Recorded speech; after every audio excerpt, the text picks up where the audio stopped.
So, welcome to this session on global citizenship education. Thank you, Yuri. Okay, so all of us know how relevant is globalization in different processes of our diverse societies, and something that we share is the growing interest in improving the way in how we interact with each other. Although we are from very diverse cultures, there is the challenge through economics, through education, through the interaction between organizations, to know to how how to consider how relevant is the challenges that all of us share, and also the strengths that we could share and could consider to address different and also shared challenges and issues. How to tackle many issues together is something that many organizations are considering and trying to do something about it. So we will talk a little bit about it, about how international organizations are working on it, are tackling this challenge. And then we will present some practices inside the Melton Foundation about global citizenship education. So could you go to the next slide, Julie? So as the ambassador of the Republic of Korea, we also think that it is probably one of the best things we can do for society. I mean, it's one of the biggest challenges we have and we share, because globalization, all of us know that is here, is through many dimensions, but it's still a challenge to know how to optimize the interaction between different societies and persons. So could you go to the next one?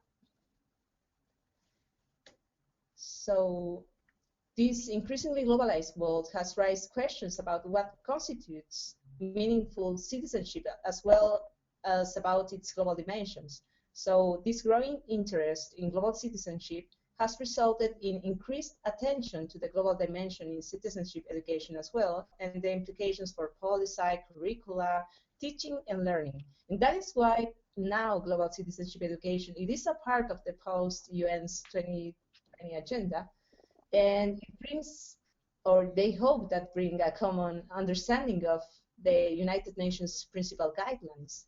So now it is so important that even it is recognized as education.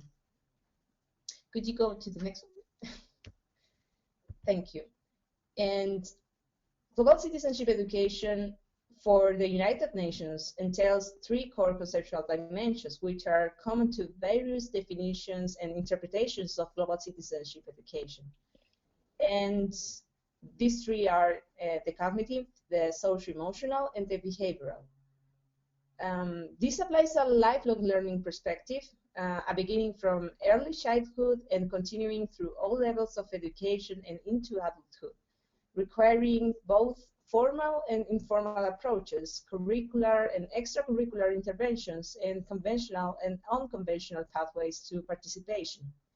So with this, at least from the perspective of the United Nations,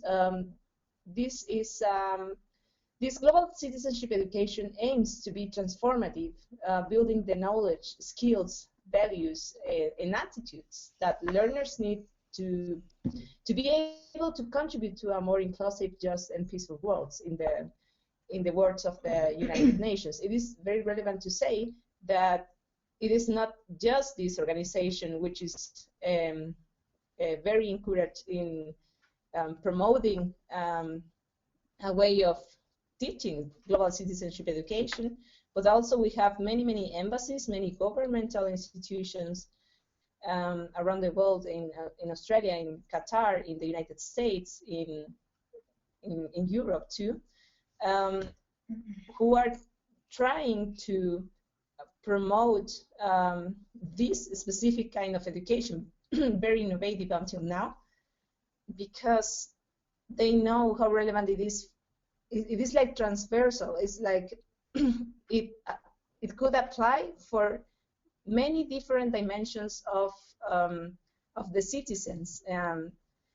For example, for the United States, it's very relevant because it makes the difference in between professionals to deal with international issues at the moment of working with.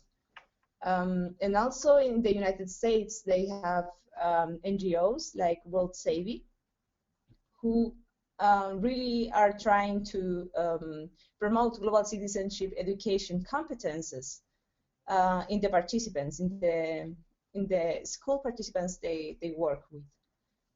They are making many instruments and working with many schools and also with universities to make a serious work on global citizenship education. So if you can Google a little bit about World Save, it would be a very good idea if you are more interested about it. That is like the general understanding of global citizenship education until now.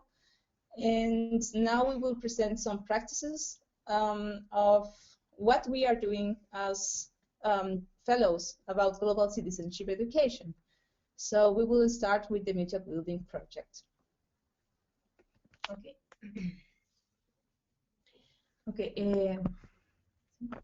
Through the experiential learning of different traditions, we build bridges among cultures, showing that beyond the difference exists an essential core that all people share, and that means to be humans in a world in constant need of integration. Julie, could you pass through? Go to the next. Yeah, it is important to say that the Mutual Building project is a project that we made since 2012. Yes. We started with Karla, with her husband, with some friends, some connections we had. Some connections we had when I studied in Germany, Jena, and we, with some other NGOs, we made possible this project that now we will present you in between different schools. Thanks, Jeannie. And our principal aims are strengthening of the development of participants and strengthening the educational association of involved agents. Please go to the next slide, please. So what we want is to empower participants to use their own resources and networks to address their both local and shared needs.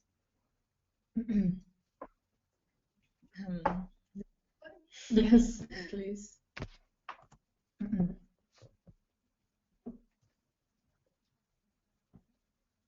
Okay, as you know, we have an encounter in Germany for 3 weeks. Although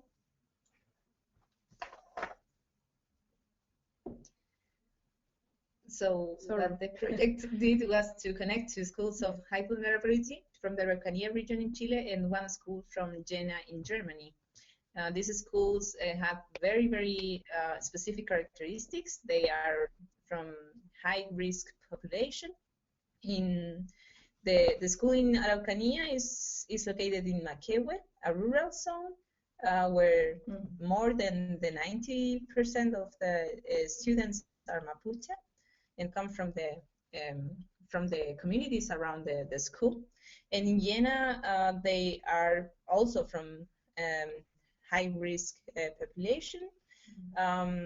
People who in Germany are known as the Hartz IV.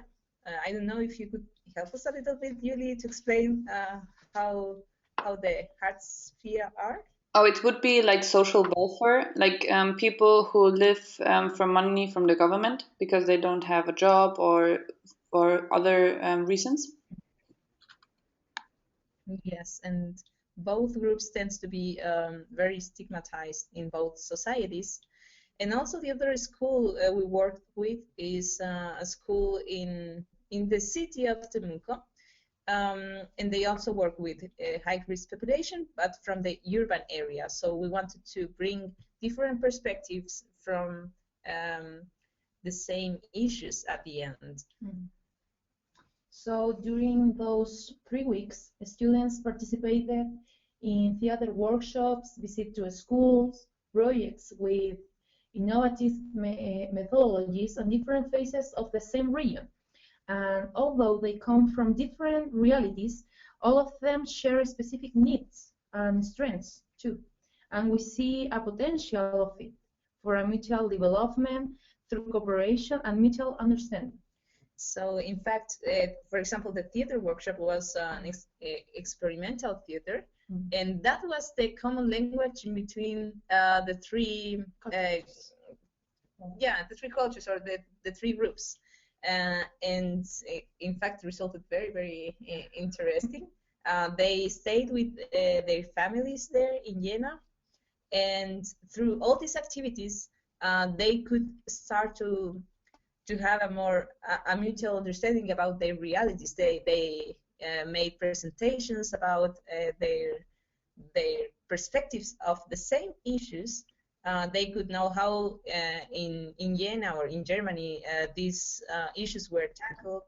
They could visit also NGOs of Latin American communities and have another perspective, another prism of what it means to be Latin, for example.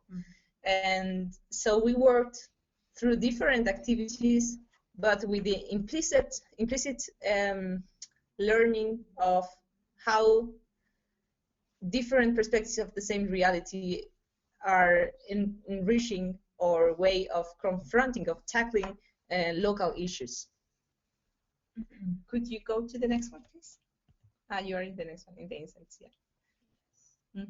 Okay, so we conclude that this was a deeply intensive experience for all participants, and also experiential process of self-knowledge through mutual learning.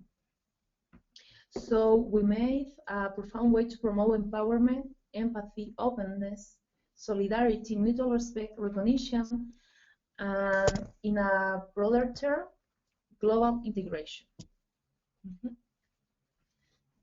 The next one, Yuri, please. So what is coming now? We are hoping not just working on intercultural education or global citizenship education. We also want to establish ourselves as an NGO in a way that we can find more resources to still improving, optimizing, and even repeating the same iteration, and try to work more in other educational bridges too, which are shared by participants of different places of the world. For example, environmental education, political education, economical education, cultural education, and artistic education. We consider that these are the educational bridges which make the difference for a more full development of the person. And for that, we are creating an NGO, and this NGO will be called Agora. And that is what we are doing until now, and we hope to still working on it. So that is the multi building project, and we can. Thank you so much, Tini and Karla. I would suggest that we continue with Sabreesh. And if you have any questions regarding mutual building or also global citizenship education, we can put those questions at the end. So just write them down so you don't forget them. And we will continue now with Sabreesh. Okay. Hello, everyone. Julia, can you go to the next slide? Okay. Hi, everyone. I'm here to talk about my project, which I undertook here in Bangalore. So in this entire month of July, I went to a volunteering program through an NGO called YFS, which stands for Youth for Seva. So I went to a school called Kamala Nehru Pathashala, which is pretty close to the BMS campus here in Bangalore. So what I did was I used to go there on weekdays, like on a daily basis, and take classes for kids from fourth to seventh grades. So I used to take classes like math, science, social studies, English, and then also I wanted to the thing is the experience that you get while teaching children is pretty good, and the joy on their faces the joy on their faces when they understand something that you have taught, and the fact that they're so eager to learn. I want to pass on this experience to other people as well. So I've invited fellows from my campus to come in, and we have organized 3 campus activities so far. And in the first campus activity, we had arts and dance. So a JF from BMS, Mandeep Singh, he's from the batch of 2015. So he took arts for them. So he took like a 2 hour session on how to draw a 3D sphere. And I wanted this session because the kids that love to draw. Like after every class, they come and they show me their artwork, and some of the couple of those kids even presented me their artwork, saying, this is our gift to you. So that was the first campus activity. And the second activity was a theme based on global citizenship education. So here we took like a globe and a map and then pointed out and taught them the different continents in the world and also the different wonders of the world and what their significance is and where they're located. And then on the third campus activity, this was based on a tie-up with the UFRO campus in Chile for the deep dive program. So I got in touch with the Chilean fellows and they were willing to collaborate with us. So what we want to do was say ask the kids here to do some artwork and also to take a video of them talking about their experiences in India and then send them across to Chile and which will be showcased at the deep dive program which is going on as we speak. And the other way around, they'll also do some artwork as such, expressing their expressions or anything about their life in Chile, and maybe make a video and then send it across to the kids here. So the main reason why I want to do this was to give a perspective for the children here about life in Chile, and to give those kids that a perspective about life in India. This is because I believe that classroom education shouldn't be just confined to the syllabus. It should be more. It should be the aim should be to give the kids a wider perspective of life. Something which how can I say, can be learned outside the 4 walls of a classroom. So this is the next step. So I'm maybe a few days down the line, I'll get the artwork and stuff from the UFRO people, and I'll show it to the kids here. And I'm pretty sure they'll be really excited to know, how they have friends in Chile and how they can really, how can I say, get an education about how life is in the world outside. And yeah, that's it, I guess. Thank you. Cool, thank you. Thank you, Savish. Um, okay, so also I invite you if you have questions on the project of Sabreesh and want to know more, or also maybe you have a similar idea and want to know like how you can create a project like mutual building or teaching underprivileged kids, just contact Karla, Ginny, or Sabreesh. And now we can continue with Nikhil. Yeah. Yeah. Okay. Awesome. Okay. So thank you all for joining this session. Thank you, Karla and Chini, for that very insightful introduction to global citizenship education. And now I would just like to talk about what my idea is, and just a little background. So I incubated this idea last year at the GCC in New Orleans, and the idea was to introduce global citizenship as a curriculum in schools in my city in India and Bangalore. So what I realized was that um, there are so many skills that we need as the world is becoming more and more globalized that at least in India are not taught or are not talked about enough in schools. And I felt that it was very important to take this idea and introduce it into schools. And I also thought of presenting this as something that's presenting global citizenship as something that's very different from what they do um, day to day. in their school already, so that it's something fun that they look forward to. And I did a pilot last year in a school in the city, and right now I am in talks with the school, and we would continue the classes probably in another 2 weeks. So that was the entire idea, to introduce global citizenship as a topic in schools, and have like weekly or bi-weekly classes where kids can just you know just get a hint of what it really is. Okay. Yeah. So, like as I was saying, it's really important to start with globalization, because I believe that it's really important for kids to realize that globalization is a very real phenomenon, and that it's happening every day around us, and it's happening at such a large scale. It's very important for them to realize its magnitude and its seriousness. And so we start with globalization, and how it impacts our daily life. Then we talk about critical and business thinking, and this is just an additional skill that we wanted to introduce in schools. Apart from that, we have world geography, different cultures of the world and languages, and then of course the power of the internet and how it connects the entire world. And of course, internet is sort of like the backbone for globalization. And another very important thing that I plan to do is discuss local issues and make sure that they form some sort of opinions about it. Because I also felt that there was like something that was missing. This was something that was missing in schools. And I always compared this um, to what it was like when I was in school.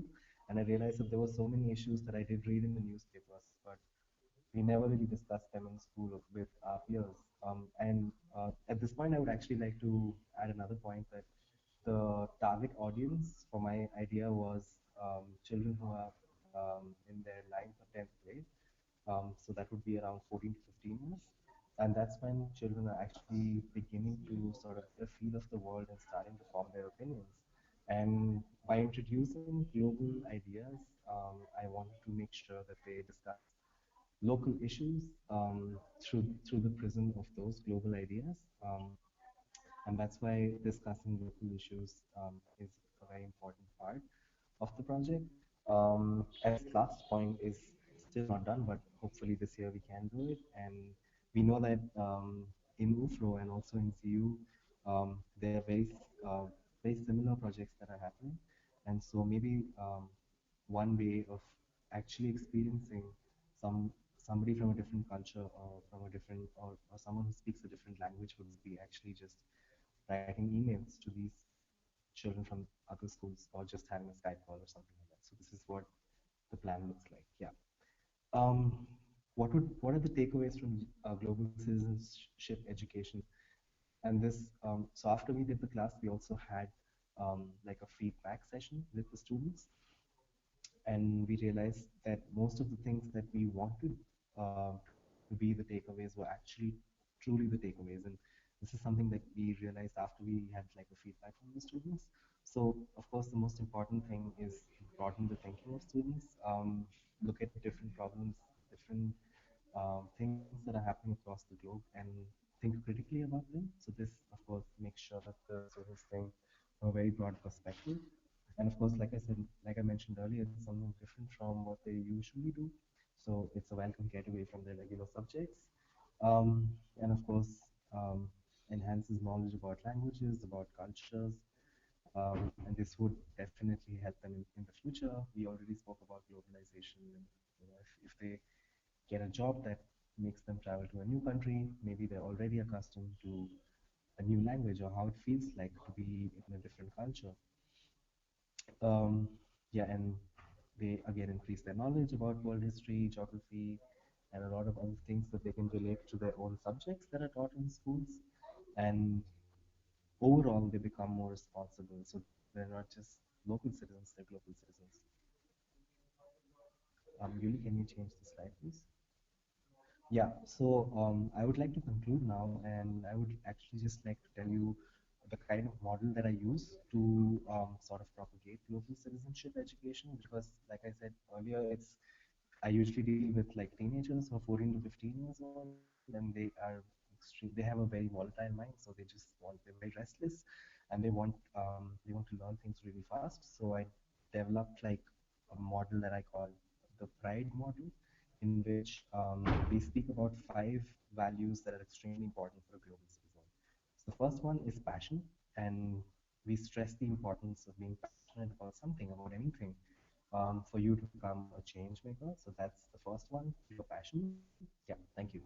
Yes, the next one is respect. And respect includes respecting people who do not look like you, people who have different traditions, people who probably eat a different kind of food, respecting people who have a different opinion than yours, and respect is the second global citizenship value of the Pride model. Then you have integrity. Um, the image on your left is actually something that one of the students told us when we asked them what integrity meant to them, and they said, um, if 2 plus 2 is 4 and you know that it's 4, and somebody puts a gun to your head and says, no, say that it's 5, you still say it's 4. That's integrity, and that's extremely important for a global citizen who wants to be a change maker as well. So third one is integrity. The fourth one is diversity, and we stress again and again as to how diversity is the most positive thing in today's world, and how diversity can increase productivity, how diversity can help make ideas go from good to being super awesome. So the next one is diversity. We stress that diversity can be in so many different forms. Um, and most Indian students are actually already accustomed to diversity because India is a very diverse country, and the city that I live in is actually very diverse. It's a very cosmopolitan city, but it still is pretty amazing when we explore diversity at a global level. And then finally, we have empathy, and empathy is always a very difficult concept to explain.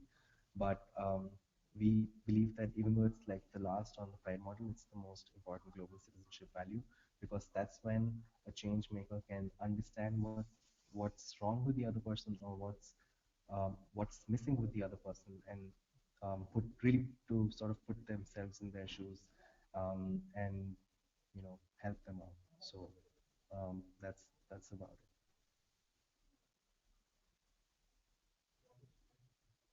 This question we make you is, what topics would you embrace on global citizenship education? That is still a challenge for all the organizations and agents and countries trying to work with global citizenship education. So we want to ask you about it.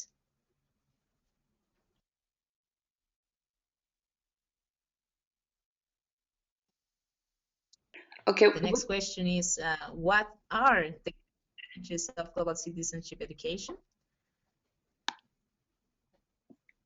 And the third one is, what components need to be considered for a global citizenship education project in more a local perspective? When you are trying to carry out a project about global citizenship education, what components need to be considered for an optimal one?